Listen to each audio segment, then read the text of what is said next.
토양에 양분이 식물이 먹지도 못하는 형태로 해서 토양에 계속 쌓이게 돼요. 그런 거를 염류가 쌓인다고 해서 이시가 높다라고 표현하죠. 제가 오늘 보여드리는 게 이거예요. 칼슘만 잘 써도 농사가 잘 돼요. 그 이유는 뭐냐면 칼슘이 작물에 어떤 뭐 외부로부터 스트레스를 받거나 뭐 어떤 뭐 병원균이 뭐 침입을 했거나 이랬을 때 식물은 자체 방어 물질을 만들어내게 되는데 그 자체 방어 물질을 만들어라라고 신호를 주는 게 칼슘이에요. 그래서 칼슘을 잘 쓰면 농사가 잘 돼요. 병도 좀 덜 오고. 그리고 아까 얘기한 거 무름병이나 이런 거에도 효과가 꽤 있죠. 그래서 배추 무름병에 우리가 주로 많이 쓰는 게 칼슘이잖아요. 칼슘 많이 치셨을 거예요. 그렇다고 해서 그 칼슘 치니까 무름병이 괜찮냐? 안 그랬을 거예요. 그 이유를 제가 오늘 설명을 좀 해드릴 건데, 자, 이 질산칼슘을 우리가 농사하는데 제일 많이 씁니다. 그죠? 염화칼슘도 있어요. 근데 염화칼슘은 잘 안 쓰죠. 왜냐하면 염화칼슘의 염소 때문에 토양에서 안 좋기 때문에 질산칼슘을 주로 많이 씁니다. 그럼 질산칼슘은 제가 여기다 물에다 녹여봤는데요. 질산칼슘이 없어서 염화칼슘을 제가 녹여놨어요. 그러면은 이게 어떻게 되냐면 질소와 칼슘으로 이렇게 나눠져요. 물속에서. 나눠져 있어요. 물속에서. 그러면 여기 있던 칼슘이 자 이제 토양에 들어간 거예요. 이걸 이제 토양에 뿌렸다고 쳐요. 질산칼슘은. 그러면 토양에는 뭐가 있죠? 황산염도 있고 인산염도 있어요. 토양 속에. 왜 있느냐? 자, 우리가 황산도 썼어요. 비료에 우리가 유황 쓰지 않습니까? 자, 어떤 것들이 있냐면 인산 아모늄도 있고 인산 칼륨도 있어요. 이런 비료들을 우리가 쓰고 있었어요. 자, 퇴비에는 우리가 이제 소똥이든 뭐든 질소, 인산, 가리가 다 있잖아요. 물론 이제 퇴비의 그 축분 원료마다 질소, 인산, 가리 비율이 좀 다르긴 하지만 축분에도 인산이 많이 있습니다. 그럼 이 토양에 내 토양에 인산하고 황산염이 꽤 있어요. 그럼 여기에 녹아져 있던 칼슘하고 질산으로 나눠져 있는데 질소는 날아갈 수도 있고 이시하고 아무 상관없다는 거죠, 내가. 그럼 여기에 녹아져 있던 칼슘이 나는 식물이 먹으라고 칼슘을 뿌려줬는데 토양에서는 어떤 일이 벌어지냐면 이 칼슘과 인산하고 결합을 해요. 토양 속에서. 그래갖고 뭐가 되냐면 인산 칼슘이 돼요. 인산 칼슘은 뼈의 성분이다. 뼈를 식물이 빨아먹을 수는 없죠. 그래서 나 내 토양은 분명히 인산도 있고 칼슘도 있는데 왜 효과가 없을까? 그렇게 되는 거예요. 그러면 질산칼슘을 그러면 내가 연매시비 하거나 반주를 했을 때 어느 정도의 효과를 보느냐? 토양마다 다르지만 보통 흡수율이 5 내지 15%밖에 안 돼요. 그럼 나머지 약 90%는 죽어서 조금 있으면 토양에서 이미 분해가 되는 거예요. 못 써요. 자, 그럼 이거를 어떻게 해결할 것이냐? 그걸 제가 이제 보여드리는 거예요. 우리가 칼슘제를 쓰다 보면은 힐레이트 칼슘이라는 게 있어요. 그럼 왜 그러냐면 칼슘이 토양에 있는 인산하고 이렇게 딱 붙는데 이걸 붙지 못하게 칼슘에다가 한 컵을 씌우든가 칼슘을 양쪽에서 이렇게 붙잡아주는 뭔가를 결합을 시켜서 토양에 들어가면 토양에 있는 인산염과 황산염이 칼슘하고 결합할 수가 없어요. 이미 얘가 감싸고 있기 때문에. 이런 걸 킬레이트라고 합니다. 킬레이트가 한국말로 집게발이라는 뜻이에요.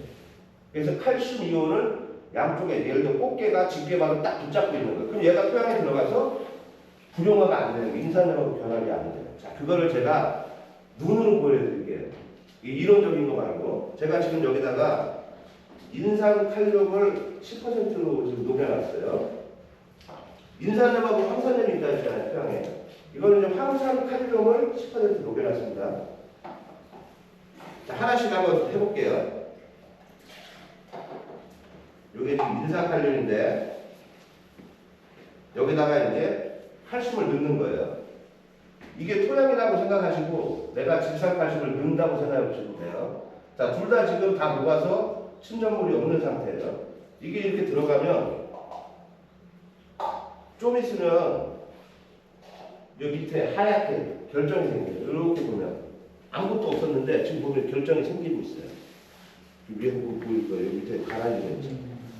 이런 게 생겨요. 한번 보세요. 직접 봐야 돼, 이거. 그러니까 허옇게 지금 벌써 침전물이 생기죠. 이게 계속 생깁니다. 이 토양에 들어가면 바로 이런 현상이 벌어지는 거예요. 그러니까 이거 지금 깨끗하던 게 이때 보면 좀 허옇게 뭐가 생기고 있죠. 시간이 지나면 지날수록 이게 계속 더 생겨요. 그럼 전조호수에 하얗게 묻어있는 게 네, 그겁니다. 그게 전조호수 막히게 할 수도 있어요. 근데 이거예요. 그러니까 내 토양에다가 칼슘을 줄 때 질산칼슘이 제일 싸요. 물론 염화칼슘이 더 싼데 염화칼슘은 일단 안 쓴다 생각하고 질산칼슘을 뿌렸는데 오씨 흡수율이 10%밖에 안 된다더라. 이런 결과가 때문에 그래요. 하나 더 보겠습니다. 황산염에다가 질산칼슘을 부으면은 더 심각해요. 그걸 제가 보여드릴게요. 이게 이제 황산칼륨이에요. 자, 이제 토양에 이제 황산염이 있다고 생각하시면 돼요. 토양에 황산염이 있는데, 자, 이제 토양에 있는 황산염에다가 질산칼슘을 또 쓴다고 한번 생각해보세요. 이건 잘 보세요.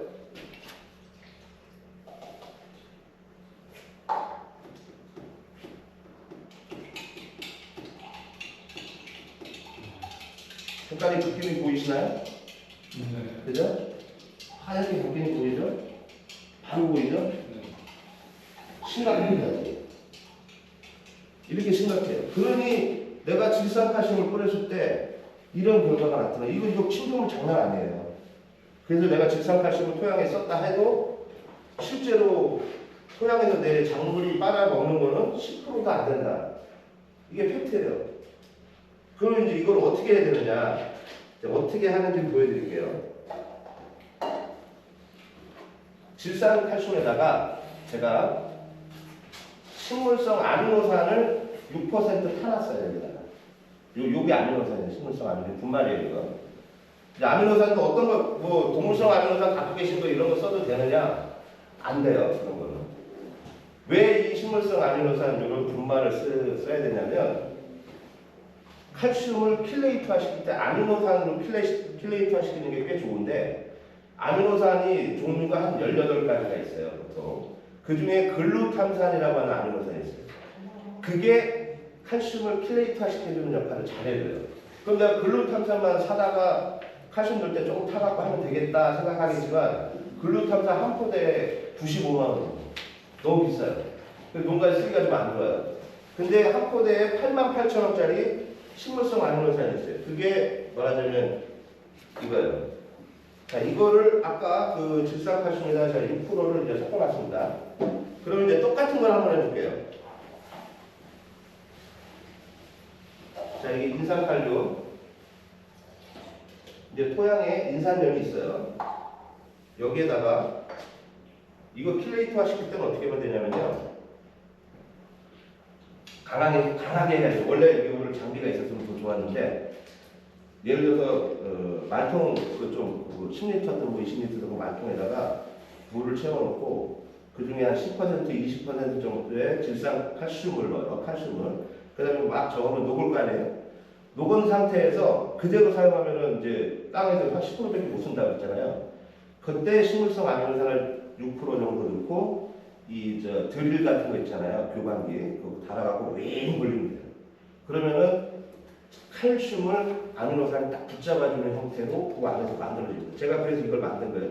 이걸 계속 저어줘야 되는데 지금 이게 기계가 없으니까 이렇게 한번 해볼게요. 자, 이제 이거를 토양에 인산염 있는 데다가 아미노산은 좀 어느 정도 킬레이터, 100% 킬레이터가 많이 되는 건 아니에요. 그렇지만 농가에서 한 3배 내지 5배 정도의 효과를 낼 수 있는 정도는 됩니다. 칼슘 함량을. 이거 좀 보고볼게요. 아까 처음에 여기 이제 인산염에다가 했을 때 밑에 조금씩 생기는 게 있었어요. 생기긴 생겨요. 근데 조금밖에 안 생겨요. 그죠? 아까 거에 비하면 조금밖에 안 생겨요. 이게 지금 보시면 아까보다 훨씬 더 많이 생겼죠. 시간이 좀 지났잖아요. 이게 첫 번째 했던 거예요. 그죠? 좀 아까보다 훨씬 더 생겼죠. 이렇게 생겨야 돼요. 이렇게 생기는데 보시죠. 이거 알고 계셔야 돼요. 이거 중요해요. 이게 처음 거보다 더 많이 생겨요. 하나는 좀 계속 더 생겨요, 이게. 근데 이제 이거는 칼슘을 킬레이트화 시켜서 이제 섞어놓은 거예요.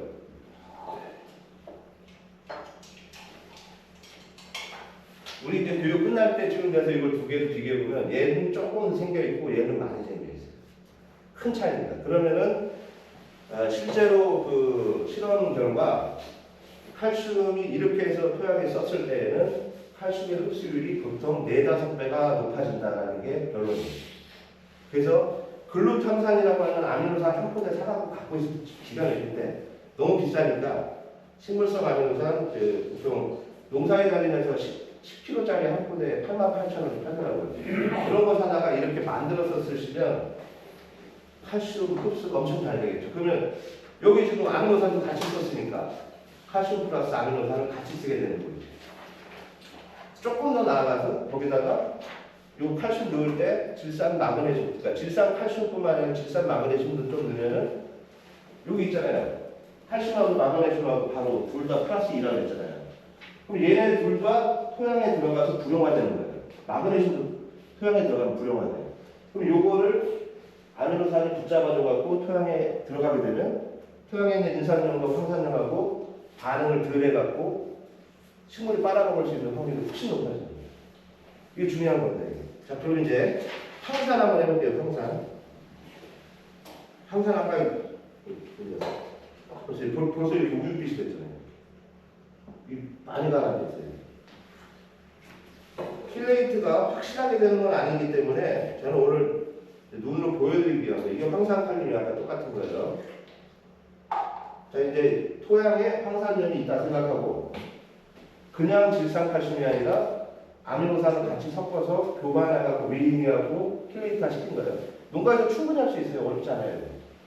이거를 이제 섞어볼게요. 요걸 기억해 주세요. 요거를. 요거하고 이제 어느 정도 차이가 나냐면 얘도 저으면 이제 생깁니다. 얘도 좀 저으면 하얗게 생기기 시작해요. 아까하고 다르죠. 아까는 막 허옇게 막 금방 됐잖아요. 허옇게 되는 게 좀 덜하죠. 이것도 생기긴 생겨요. 100%다 흡수되는 건 아니지만 생기긴 생깁니다만 저거보다는 덜해요.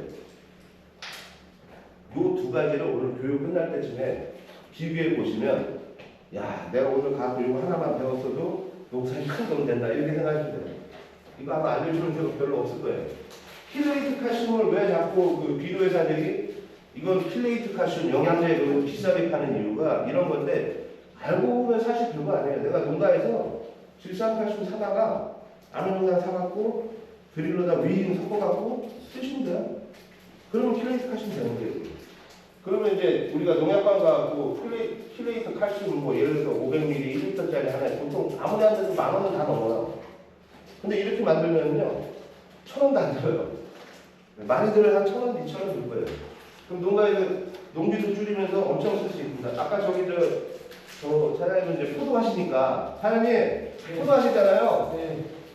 활용해 보세요. 기가 막힙니다.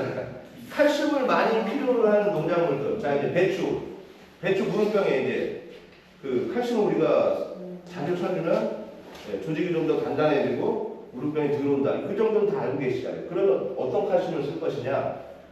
농약방에서 파는 비싼 칼슘들 그거 좋긴 좋아요. 근데 우리 부담되잖아요. 그거를 해결하기 위해서 킬레이트 그거 조금만 더 설명해 드릴까?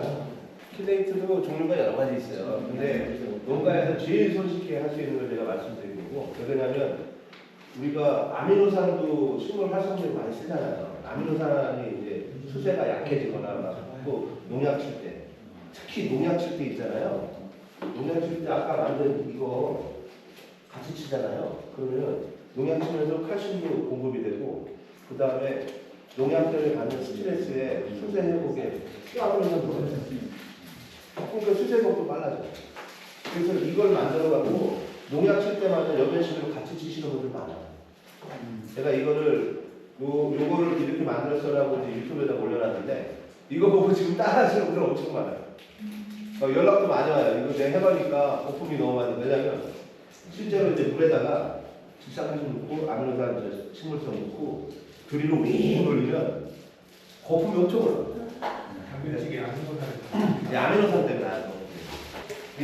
아까 그 킬레이트에 대해서 하나만 추가로 말씀드릴게요. 제가 이거는 이제 아미노산 요거 식물성 아미노산 가지고 이제 킬레이트를 했잖아요. 그 식물성 아미노산 말고도 농약방에 비료 가게 가서 우리가 킬레이트 칼슘을 사다가 쓸 때 보면 EDTA라는 게 있어요. EDTA라고 화학식으로 보면 되게 복잡한 구조식을 갖고 있는 화합물이 있는데 이 EDTA도 똑같이 칼슘 이온을 꽉 붙잡아줘요. 자, 그럼 여기서 문제가 발생해요. 지금 요거보다 EDTA로 만들면 토양에 들어가서 토양에 있는 인산염, 황산염과 결합을 거의 안 합니다. EDTA. 근데 반대로 그건 장점이에요. 근데 반대로 식물이 이 칼슘을 이제 흡수를 해서 이용을 해야 되잖아요. 그럼 예를 들어 반주했다 치면 뿌리에서부터 끌어올라가서 잎에까지 가야 돼요. 갔다가 다시 또 과까지 간다고 한번 생각을 해보세요. 칼슘이 이동이 제일 느린 건 알고 계시죠? 뿌리에서부터 칼슘이 들어갈 때 일단 물에 녹아있는 형태로만 식물은 흡수를 하겠죠. 고체는 얘가 빠르지 못하니까 당연히 물에 녹아있는 형태인데 EDTA로 킬레이트화를 시켜도 물에는 녹아요. 그럼 이제 빨아들였다고 쳐요. 근데 칼슘이 이만한데 아미노산 같은 경우는 꽃게가 이렇게 양쪽으로 딱 잡고 있듯이 그냥 그 정도 킬레이트예요. 그러니까 결합력이 아주 세지가 않아요. 대신에 칼슘의 요만한 크기가 조금만 더 커져요. EDTA로다가 킬레이트화를 시키면은 칼슘이 이만했었는데 EDTA 가면 이만해져요. 그럼 그 말은 뭐냐면 어차피 얘기 나온 김에 이 세포가 있으면요, 세포에 세포막이 있어요. 요게 세포고, 요게 세포막이 있는데 요게 세포막이에요. 요게 이 세포막을 확대해 보면 요렇게 생겼어요. 그러면 이제 여기 이 세포가 이만한데 이 안에 물이에요. 물. 요 안에는 물이고 요 바깥은 물이에요. 그럼 물과 물이니까 섞여버릴 거 아니에요. 그래서 이 세포막에는 물이 닿는 부분, 이 가운데에는 이쪽 부분은 기름막이라고 생각하시면 돼요. 기름막.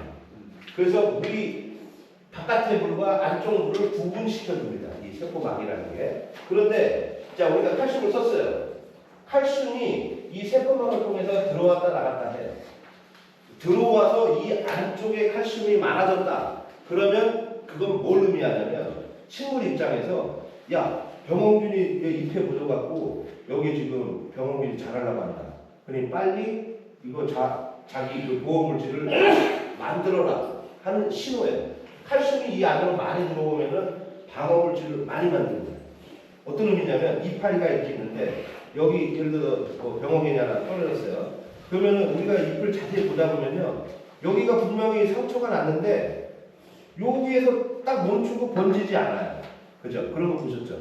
그 왜 그러냐면 칼슘이 이 안으로 세포막 안으로 많이 들어오게 됐을 때 야, 빨리 이걸 방어물질 만들어, 이거 치료물질 만들어. 그 신호예요. 그럼 이게 들어가야 됩니다. 칼슘이 세포막 안으로 들어가야 되는데 EDTA 칼슘은 이게 크다고 그랬죠. 잘 들어갈 수 있을까요? 잘 못 들어가요. 그래서 세포 차원에서 칼슘을 이용하는 측면에서 바라봤을 땐 EDTA 칼슘이 별로 안 좋아요. 근데 토양에서 불용화되는 걸 막는 부분에서는 EDTA가 제일 강력해요. 아미노산은 토양에 들어가서 느슨하게 붙잡고 있기 때문에 결국은 다시 분리돼서 토양에서 또 칼슘이 이제 또 변화가 돼버려요. 불용화돼버려요. 그래서 이 아미노산으로 만들어갖고 쓰실 때는 연면시비 뭐 연면시비를 주로 많이 쓰는 거고, 그 다음에 반주를 쓰실 때도 가급적 빨리빨리 쓰는 개념으로 쓰셔야 돼요. 또 한 번에 왕창 놓고 뭐 한동안 시간을 띄우고 쓴다 그러지 말고 조금씩 자주 쓰는 방향으로 쓰시는 게 제일 좋아요. 이게 이 세포막을 칼슘이 통과하는 이 칼슘 채널에 칼슘의 크기 때문에 그래요. EDTA가 너무 커지고 아미노산은 이게 좀 작아요. 그래서 충분히 작아요. 그래서 아미노산으로 킬레이트화 시키면서 사용하시는 게 농민 입장에서 제일 좋아요. 그리고 생각보다 돈 별로 안 해요. 내가 농약방 가고 사다 줄 때 10,000원, 20,000원 주던 거 2,000원이면 충분히 만들 수 있어요. 그럼 어차피 이 그림이 나왔으니까 하나만 더 말씀드릴게요. 칼슘이 들어가고 나가고 해서 이제 얘가 뭐 에틸렌이라든가 막 여러 가지 물질들을 만들어서 식물이 이제 보호 물질들을 만들어내는 신호를 주는 건데, 그럼 칼슘이 들어왔어요. 칼슘이 이제 세포막으로 들어왔어요. 여기 칼슘 이온이 팽팽하게 많이 찼어요. 그러면 이제 그게 신호예요. 야, 빨리 방어물질 만들어라. 그럼 어느 정도 만들었으면 다시 칼슘이 다시 빠져나갑니다. 다시 밖으로 빠져나가요. 그러면 이제 야 됐다 그만 만들어라 이런 질문이에요.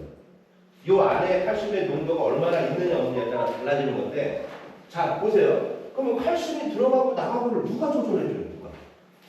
네, 그런 질문이 있을 수 있잖아요. 이 칼슘이 들어가고 나가고를 원활하게 야 이제 그만 들어가라 이제 나가라 이거 히토류가 해줘. 히토류가 제가 첫 번째 페이지에서 히토류 몇 일곱까지 넣을 수 있다고 했죠. 히토류가 그걸 해줘요. 그러면 반대로 무슨 말이냐? 내 배추 무름병이 많은데 그 식물의 방어 물질들을 많이 만들면 좋겠는데 그럼 히토류를 내가 작물에다가 사용을 하고 있다. 그랬을 때는 칼슘이 많아야 방어 물질을 더 잘 만들고 원활하겠죠. 칼슘 플러스 히토류까지 내가 쓰고 있다. 최고의 방법이에요. 그거보다 더 좋은 방법은 없어요. 우리 농업에서. 그러니까 히토류를 많이 알아야 되는데 우리나라에 히토류를 아는 사람이 별로 없어요. 농가분들도 잘 모르세요. 비료회사들도 잘 몰라요. 제가 이 중국에 오래 있었다 보니까 중국은 히토류를 1990년대부터 집중적으로 연구했어요. 그 동북삼성에 가면은 벼농사부터 해갖고 뭐 다양한 농사물에 히토류를 다 썼어요. 히토류가 가장 큰 효과를 내는 게 콩입니다. 콩의 생산량이 엄청 늘어나요. 그리고 조직이 엄청 튼튼해져요. 히토류가 금속이기 때문에 이 세포 벽을 만들 때 자 여기 보시면 요 세포가 이렇게 있잖아요. 그러면은 요게 이제 세포막이라고 그랬어요. 그 다음에 요 바깥쪽이 1차 세포벽이고 세포막과 바깥쪽의 중간에 하나의 층이 더 있어요. 요게 2차 세포벽이에요. 세포가 튼튼하면 병이 잘 안 걸리겠죠. 그리고 무름병도 침범이 된다 하더라도 무름병이 덜 하겠죠. 그랬을 때 그러면 1차 세포벽, 2차 세포벽 이거를 통틀어서 그냥 우리는 세포벽이라고만 알겠지만 세포벽이 튼튼하면 건강같이 이렇게는 알고 있지만 조금 더 자세히 보면 1차 세포벽보다는 2차 세포벽이 형성이 잘 돼야 돼요. 그럼 2차 세포벽은 뭐냐? 2차 세포벽 안에 리그닌이라고 하는 물질이 만들어집니다. 2차 세포벽에. 그러면 몇 페이지? 네, 41페이지예요. 2차 세포벽 안에 리그닌이 많이 만들어질수록 튼튼한 거예요. 제가 아까 그랬죠. 포도당이 쫙 붙은 게 베타 포도당이 쫙 붙어서 본드 같은 리그닌이라는 게 본드 같은 거. 붙여주면 이런 목질이 나무가 된다 그랬어요. 그러면 이제 이 히토류가 어떤 역할을 해주냐면 리그닌을 만드는 과정이 있어요. 페닐알라닌이라고 하는 거는 아미노산의 일종입니다. 식물이 만들어내는 아미노산이에요. 아까 포도당 얘기했죠? 포도당 가지고 식물이 별의별 다 만드는데 아미노산도 만들어요. 단백질도 만들죠. 아미노산이 붙으면 단백질이니까. 그 다음에 탄수화물도 만들고 지방도 만들어요. 포도당 갖고 다 만드는 거예요. 근데 다른 사람도 있던데. 이 페닐알라닌이라고 하는 게 리그닌까지 가는 과정에 첫 번째 신남산이라고 하는 게 있어요. 요게 말하자면 야 페닐알라닌 너 빨리 리그닌으로 바뀌어라. 그 물질이에요. 그럼 이 물질이 시작인데 이 시작하는 신남산을 말하자면 신호를 줘서 이거를 신남산을 빨리 야 리그닌 만들게 해라 라고 신호를 주는 게 히토류입니다. 히토류. 그래서 히토류를 우리가 쓴다라고 하는 거는 세포벽을 강하게 만드는 역할을 해요. 어느 정도까지 강해지냐면 이건 실제 예입니다. 진천에서 오이를 하는 재배농가였는데 제가 히토류는 보통 그 2,000배 정도로 사용하라고 권해드려요. 근데 이분이 1,000배까지 써본 거예요. 경도가 되게 좋거든요. 엄청 튼튼해져요. 그러니까 저장성도 좋아지는 거예요. 근데 이분이 실수로 한 300배로 친 거예요. 300배보다는 더 진하게 친 거예요. 그랬더니 어떤 일이 벌어졌느냐. 오이가 돌덩이가 되어버렸어요. 돌덩이. 떨어뜨리면 돌깨지 깨져버려요. 그게 왜 그런 일이 벌어지느냐. 이 리그닌, 세포벽에 이 리그닌이 엄청 잘 만들어진 거예요. 요 2차 세포벽. 요 리그닌이 잘 만들어져갖고 세포가 튼튼하니까 그렇게 된 거예요. 물론 그렇게 진하게 치시면 절대 안 됩니다. 그래서 히토류가 그런 역할을 하는 거예요.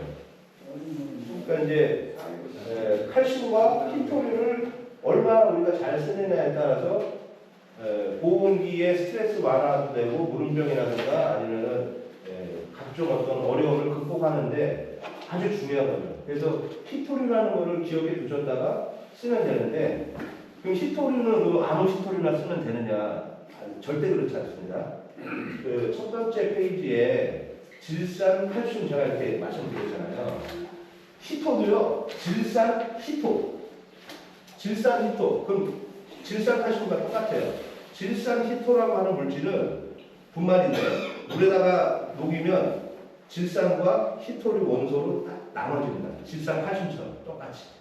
그렇게 됐을 때 이 히토류 이 원소가 물에 녹아져 있는 이 원소가 그런 역할들을 다 하는 거예요. 근데 일부 어떤 그 비료회사 제품들은 돌가루예요. 물에 안 녹는 돌가루인데 이게 히토류 성분이 있다 이거예요. 그래서 그걸 곱게 갈아갖고 물에 풀어갖고 반죽하는 거예요. 그 효과 없어요. 그건 돈 아까운 짓이에요. 왜 그러냐면 아까도 말씀드렸다시피 어떤 원소가 됐든 식물이 필요하는 원소들을 식물이 빨아먹어서 효과를 내기 위해서 물에 녹아있는 형태예요. 물에 녹아야 식물이 빨아서 그걸 쓰는 거예요. 그러니까 물에 절대 안 녹는 것들이 있어요. 그런 것들은 특히 광물질이 그런데 그런 거니까 이제 나노 공법이 거기서 나오는 거죠. 최대한 크기를 작게 해서 물에 녹아있는 건 아니지만 그런 건 물에 분산되어 있다고 표현해요. 물에 분산되어 있지만 그래도 식물이 물을 빨아들일 때 크기가 작으니까 그래도 딸라 들어가지 않느냐. 물론 그 정도 효과는 더 좋아지긴 하지만 물에 녹은 것과 분산되는 것은 큰 차이가 나요. 그래서 히토류라는 거를 내가 이게 진짜 좋구나. 원리는 아마 이제 나가실 때 다 까먹을 거예요. 그렇지만 히토류가 이게 좋다라고 들었으니까 근데 어디 가게 가보면 히토류라고 있어요. 함부로 사지 마시고 그때 결정하실 때는 이게 액상인지 분산되어 있는지 그걸 보셔야 돼요. 이게 어떻게 보시면 되냐면 이게 가만히 냅두면 돼요. 이게 가라앉아 있잖아요. 그럼 분산되어 있는 거예요. 나무 입자라 하더라도 가라앉습니다. 아니면은 이게 가라앉지 못하게 비료회사에서 분산제라는 걸 또 써요. 가라앉지 않게 그냥 퍼져 있게. 그렇게 되면은 그거는 색깔이 뿌예요. 이런 것처럼. 이런 것처럼 색깔이 뿌예요. 그런 것들은 사지 마셔야 되는 거예요. 그러니까 깔끔하게 액상으로 녹아져 있는 거 그런 거를 사셔야 히토류는 제대로 효과를 보는 거예요. 그렇게 하시면 됩니다.